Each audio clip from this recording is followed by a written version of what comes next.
Olá, eu sou a professora Dacilane Martins e hoje eu vou dar continuidade ao assunto de funções oxigenadas. Vamos ver hoje éteres, ácidos carboxílicos e ésteres. Vamos começar pelos éteres. Éteres são compostos orgânicos que possuem oxigênio ligado a dois radicais alquil, ou dois grupos alquil, né? Que são similares às ramificações, certo? Grupo funcional do éter. O oxigênio vai aparecer bem no meio da cadeia, e em cada um dos lados do oxigênio eu vou ter um radical alquil. Bom, as nomenclaturas dos éteres. Eu tenho duas nomenclaturas para os éteres, né? A nomenclatura oficial, que é dita pela IUPAC, é ditada pela IUPAC, e a usual, né? Nós vamos começar estudando as nomenclaturas IUPAC, a nomenclatura IUPAC, melhor dizendo, né? Então, deixa eu colocar logo um exemplo para ficar bem claro para vocês. Aí, notem que é o éter porque o oxigênio está bem no meio da cadeia, né? Então, para a nomenclatura IUPAC, eu vou pegar o menor radical que está ligado ao oxigênio. Primeiro, eu vou grifar ali o oxigênio, né? E vou analisar os dois radicais que estão ligados a esse oxigênio, né? Eu vou pegar o menor radical, né? E vou contar quantos carbonos ele tem. Nesse caso, só tem um carbono. Prefixo para um carbono é met. E acrescento a terminação ox. Vai ficar metox. Boto um hífen e aí eu vou para o maior radical e encaro ele como se fosse uma cadeia principal de um hidrocarboneto. E aí fica cadeia principal com 3 carbonos e só tem simples ligações, propano. Então, o nome dessa cadeia pela IUPAC é metoxipropano, separado por um hífen. Já a nomenclatura usual, eu já começo com a palavra éter. Deixa eu colocar novamente, a mesma cadeia, é a mesma cadeia. Vou grifar o oxigênio e vou analisar os radicais. Nesse caso, eu vou encarar esses radicais como ramificações. E se é ramificação, a terminação é íon. Aí eu vou ter metil e propil. Pronto, eu já começo com a palavra éter, coloco as ramificações em ordem alfabética, né? E na última ramificação, eu acrescento a terminação ico. Nesse caso, vai ficar éter metil propílico. Em ordem alfabética, né? Metil propílico. Fácil, né? Bom, o éter mais conhecido é o éter dietílico, esse cuja fórmula estrutural está aí, ó, o oxigênio no centro de 2-etil, éter dietílico, ou ainda pela nomenclatura IUPAC, etoxi-etano. Ele foi muito utilizado no século XIX como anestésico cirúrgico, certo? Então, vou colocar aí uma imagem para vocês de uma cirurgia onde o éter está sendo utilizado como anestésico. A pessoa era colocada para cheirar o éter, né? Ela perdia os sentidos momentaneamente e a cirurgia era feita, né? Foi muito utilizado por muito tempo como anestésico. Eu vou deixar aqui na descrição do vídeo o link de uma matéria da revista super interessante que fala sobre o éter como anestésico, para vocês darem uma olhada. Tem muitas curiosidades, bem interessante mesmo, viu? Depois dê uma lida. Dando continuidade, agora a gente vai para os ácidos carboxílicos. Ácidos carboxílicos são compostos orgânicos que possuem o grupo funcional carboxila. Então, o grupo funcional carboxila é esse que vai aparecer aí para vocês. Ó. Ela tanto pode ser escrita dessa primeira forma, onde está aparecendo todas as ligações, ou de maneira mais simplificada, em uma única linha. Todas as duas são formas corretas de se representar a carboxila. Grupo funcional dos ácidos carboxílicos. Vamos para as nomenclaturas dos ácidos carboxílicos, né? Bom, a nomenclatura IUPAC dos ácidos. Então, segue as regras básicas dos hidrocarbonetos, certo? Porém, a terminação aqui é oico. A gente vai substituir o O lá dos hidrocarbonetos por oico. Porém, eu já começo a nomenclatura escrevendo a palavra ácido. Uso as regras básicas para hidrocarbonetos e a terminação é oico. Não precisa localizar a carboxila. Por quê? Porque o carbono da carboxila vai ser o carbono número 1, porque ele vai estar numa extremidade. Vamos lá, para um exemplo aí, ó. eu tenho a carboxila bem na extremidade, ela está escrita aí na sua forma mais ampla, né, mostrando todas as ligações.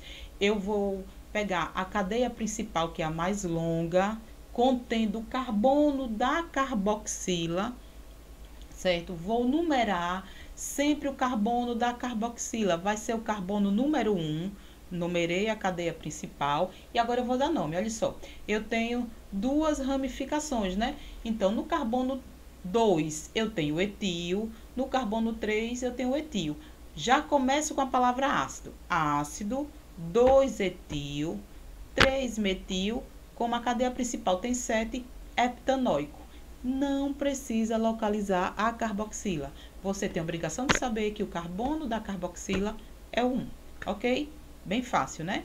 Não esqueça de iniciar sempre com a palavra ácido, ok? Bom, já a nomenclatura usual dos ácidos carboxílicos, ela não segue a nenhuma regra, certo? Por quê? Porque ela vai ser derivada dos grupos, dos materiais, dos produtos que contém esse ácido. Vou colocar aqui alguns exemplos, olha só.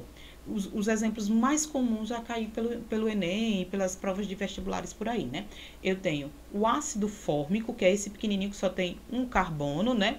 Lembrando que é o ácido que a formiga injeta quando ela dá uma picada, então é um ácido forte, né? Dependendo da quantidade desse ácido, dói muito, então é o ácido fórmico.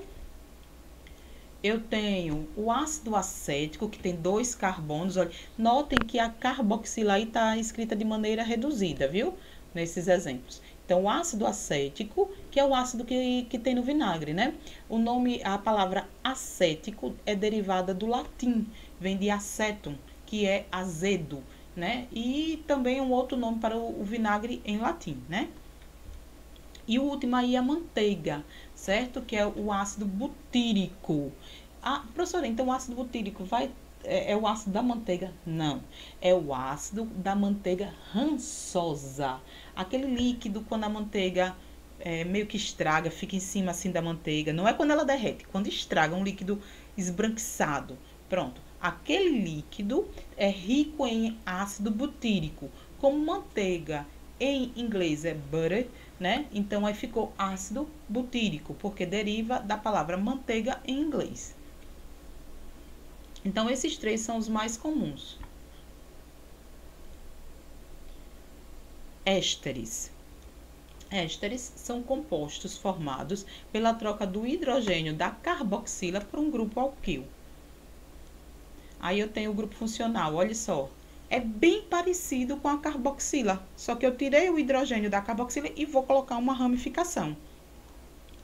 Já vou colocar aqui a nomenclatura dos ésteres para vocês, certo? Então, para ele só tem a nomenclatura IUPAC, né? Eu tenho a cadeia principal, que é a que contém o carbono dupla O, lá que derivou da carboxila. E vou encarar ela como se fosse uma cadeia principal, certo? Só que como se fosse do hidrocarboneto. Só que no final eu vou acrescentar a terminação ato. Mais a ramificação ligada ao oxigênio, sendo que eu vou escrever no feminino. Vamos ao exemplo. Aqui no exemplo, olha só. Eu tenho a cadeia principal, que contém o carbono que tem dupla ligação ao oxigênio, tá vendo? Pronto, vou numerar essa cadeia principal, começando pelo carbono que tem duplo oxigênio. Essa cadeia principal tem 5 ligações. Encaro ele como se fosse uma cadeia principal do lado dos hidrocarbonetos. 5 carbonos e só tem simples ligações. Então, pentano. Vou acrescentar a terminação ato. Pentanoato, coloco a preposição di, e aí eu tenho a ramificação que está sendo ligada ao oxigênio, só que eu vou escrever essa ramificação no feminino. Nesse caso aqui, é o isopropil, vai ficar isopropila, certo? Essa estrutura, o nome dela é pentanoato de isopropila, ok? Então, pentano, e eu acrescento ato. A preposição de e a ramificação que está ligada ao oxigênio, ó, que não tem dupla ligação, essa que vai ser a ramificação, e só que essa ramificação eu vou acrescentar no feminino. Bem fácil também, né? Uma observação muito importante referente aos ésteres. Eles são flavorizantes na sua grande maioria. O que são flavorizantes? São substâncias que dão sabores artificiais aos alimentos industriais, certo? Então, eles são essências. E eu vou colocar alguns exemplos para vocês aqui, ó. A bala de morango não é feita com morango, ela é feita com um éster, cujo nome é butanoato de butila, que vai dar o sabor artificial de morango. Bala de maçã verde, um clássico, bala de maçã verde. Toda cantina de escola tem bala de maçã verde. Então, é a essência de maçã verde, né? Ela não precisa da maçã verde para ser produzida. E essa essência chama-se etanoato de butila. E por último, aí eu vou colocar a bala de abacaxi, que é o butanoato de etila, a essência de abacaxi. Então, os ésteres, eles são flavorizantes, são substâncias que vão dar sabores artificiais aos alimentos, principalmente os industriais, né?